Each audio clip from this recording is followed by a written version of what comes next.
In today's video, I'm going to teach you how to use CMS in Webflow. First, head to your Webflow account and open your site. From the main area, go to your dashboard, then click the highlighted project to make sure you're working in the right place. Choose Open in Webflow to launch the designer, so you can work directly with your content. On the left sidebar, open the CMS panel. If you're starting fresh, you'll see a message indicating there are no collections yet. Click that prompt to get started.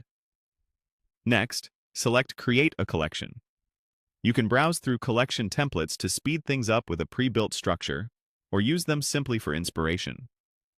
Either way, this is where your dynamic content, like blogs, team members, or case studies, will live.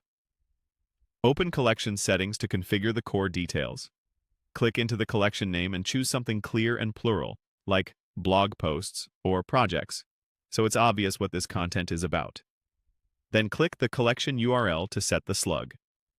Keep it short, descriptive, and lowercase. It's best to decide on this early to avoid future link changes. Back in collection settings, go to collection fields. The first view shows your basic info, things like the name field and the slug that every item uses. Click collection fields again to add more structure. Under basic info, confirm the essentials are correct. Then switch to custom fields to define exactly what each item needs. For example, plain text for summaries, rich text for body content, images for thumbnails, references if items relate to other collections, or option fields for categories. Think about the content you'll publish regularly and create only the fields you'll actually fill out. When everything looks right, click Create Collection.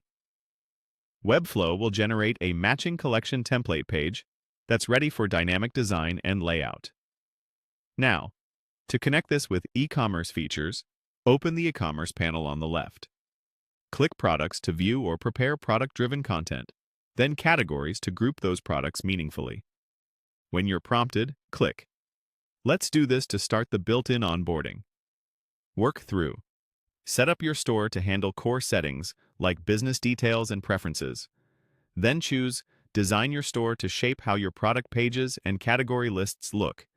This is where your CMS structure really pays off. When everything is ready and tested, select Launch your store to go live. And if you want a clear checklist at any point, open the setup guide for a step-by-step overview you can follow at your own pace. That's it.